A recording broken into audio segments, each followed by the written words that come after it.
Hello everyone. The idea behind my highly profitable garage business is as follows. Old Soviet canisters are bought for next to nothing, and you can get as many of them as you want in our post-Soviet region. Usually they are already quite rusty both outside and inside. While the rust on the outside only affects the appearance, the rust inside makes the canisters completely unusable, which drives their price down to the cost of scrap metal. Pouring in self-tapping screws, adding solvent, and shaking for a long time is mostly ineffective. It only removes the initial rust layer at best. But if you pay attention to the technology of manufacturing a metal canister, it turns out that you can get convenient access to the inside very quickly, and most importantly, easily and without causing any damage to the canister itself. Excellent conditions for cleaning and repair are instantly created, and after that, with just one quick action, the parts of the canister are joined together again, so the canister can be restored to like-new condition and sold at a profit. New canisters made from old Soviet ones offer major advantages over entirely new ones from China. I'll talk about the huge advantages a bit later. In the meantime, the video for TikTok is ready. But, comrades, you're on a serious channel on the YouTube channel of Yasha Koshek Songs, so quickly give a thumbs up, subscribe if you haven't already, and let's keep going. I checked everything and I managed to do it. I didn't find a single video on YouTube with this method. If you don't find anything or share a similar link in the comments, I'll consider myself a pioneer. We found these battered canisters in our village shed storage, each worse than the last, and one even has something rattling inside. Cleaning with snow doesn't bring any noticeable results. First of all, you need to thoroughly get rid of any remaining fuel and its vapors. These particular canisters haven't smelled fuel for the last 20 years, so I'm pouring in water not to displace gasoline vapors, but to assess their condition. This one is clear.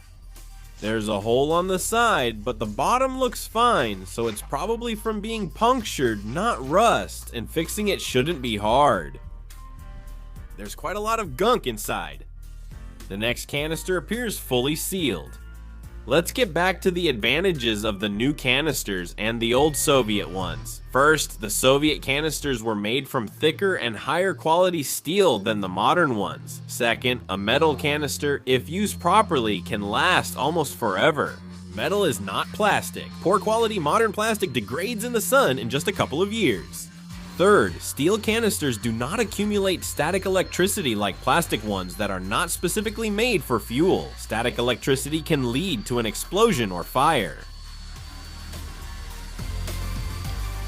Removing old paint and rust is quicker with a sandblasting machine, but since I don't have one, I'm using grinder discs instead. The cleaning disc works by cleaning slowly and scraping the metal heavily. The wire brush disc cleans smoothly but slowly.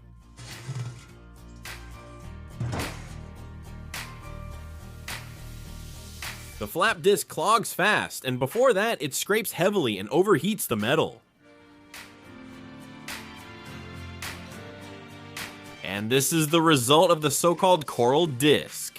Compared to the others, it's an absolute beast. It removes paint and rust much faster and more efficiently without damaging the metal. That's why I use the coral disc for flat surfaces and the brush disc for the grooves. Let me continue with the advantages. The fourth point is that people who are nostalgic for the Union of Soviet Socialist Republics will appreciate these kinds of canisters, and it seems there are a lot of them, so the market is huge. Fifth, these are the best canisters in the world, not because they're old Soviet, but because they're old German. That's a twist for those unaware, but I'll discuss it later.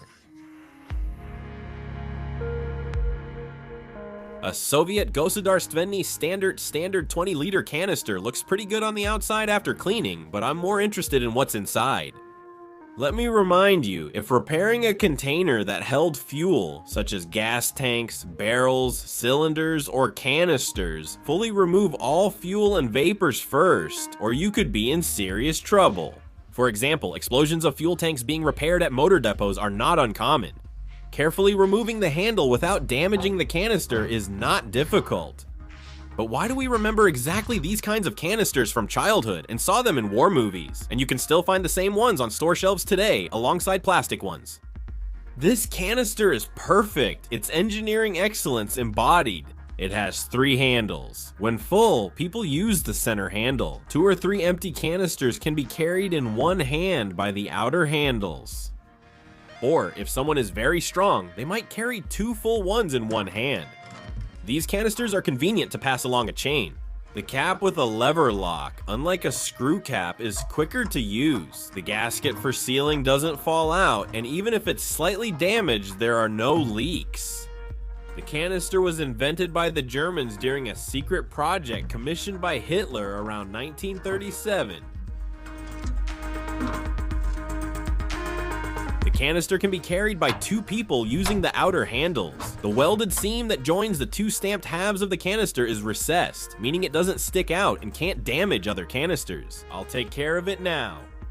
Here's a thick disc like this. I figured cleaning off the weld joining the 2 halves would reverse the canister's manufacturing process as I grind down the seam. A couple more words of praise. The canister fits into a parallel pipette, and they can be stacked without much risk of damage. The unique stamping on the side walls significantly increases rigidity.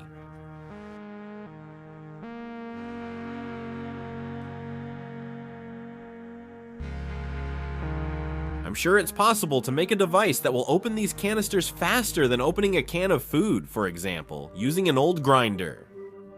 I even felt like a restorer, like a 1964 Ford Mustang from an American television show. But I'm not American, I'm Belarusian, so I don't have an exclusive car, but I do have this rusty canister. How should I put it? My wife and I, the Honda and Dodge are getting older and will soon be retro exclusives. My new skill will come in handy.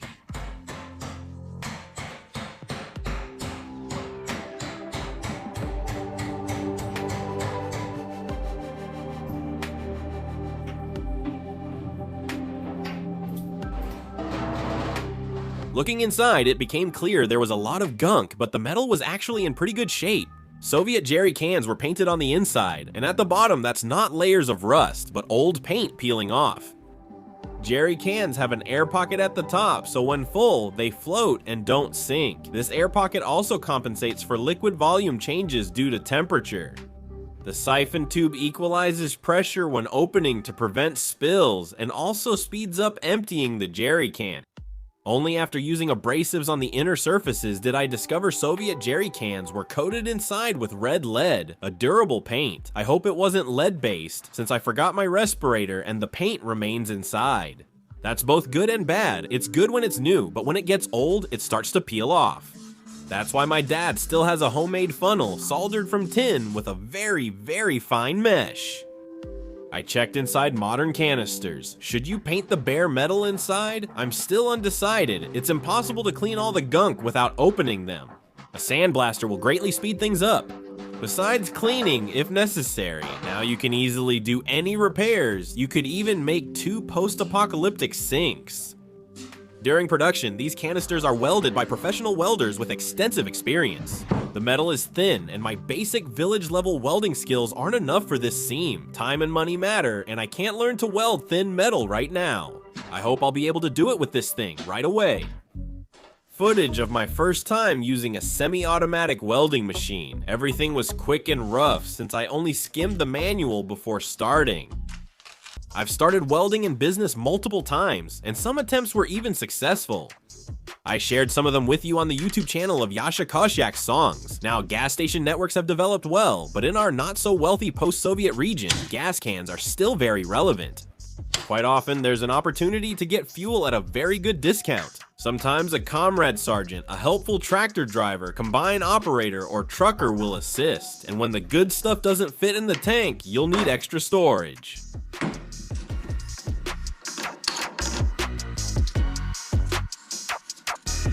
Connecting a welding torch for metal inert gas. Metal active gas welding with a Euro connector, it seems more reliable, and I'm familiar with this thing. When using flux cord wire, select the reverse polarity by connecting the ground cable to positive and the torch to negative.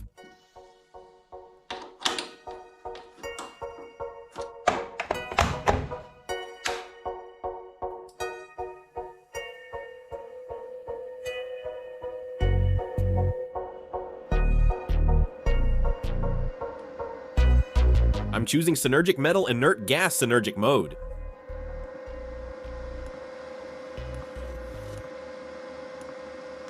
Here I set the parameter to flux and the wire thickness to 0.8. I select the thickness of the metal to be welded and we're ready to start. Oh, right, I forgot to feed the wire feeding mechanism. As we can see, there was a mistake.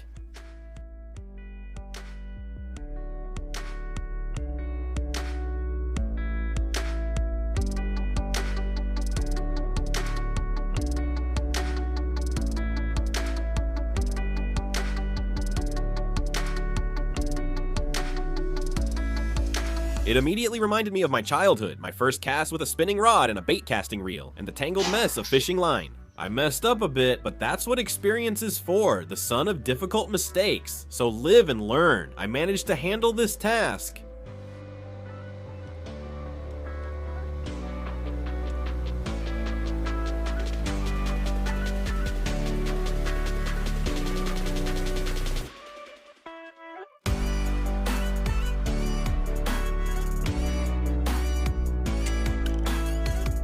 I'm sure I missed something about these canisters. If you know more, please add it.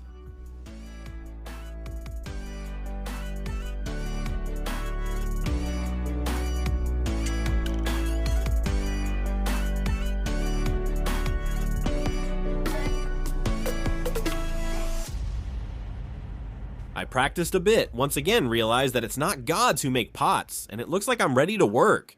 The clever Germans seemingly designed this canister with overlapping metal in the stamped halves to enable future repairs. But that information was lost until these days. The German design of the steel canister turned out to be so successful that it quickly replaced both the American and British canisters, which had a less advanced design. Gentlemen welders, semi-automatic operators, at this point I suggest you close your eyes so you don't traumatize your psyche, which is sensitive to other people's mistakes. To everyone else, I'll say, guys, I expected worse. It's actually tolerable from the start. Yeah, of course, this is a real mess, but it's my first weld with a semi-automatic. A day or two of practice, and finished canisters will be welded like hotcakes, all thanks to modern technology. The synergy of modern technology and old canisters might lead me to financial success, even if the canister business doesn't take off. I'll weld 80 meters of missing fence around our property, and I'm sure I won't regret buying the machine.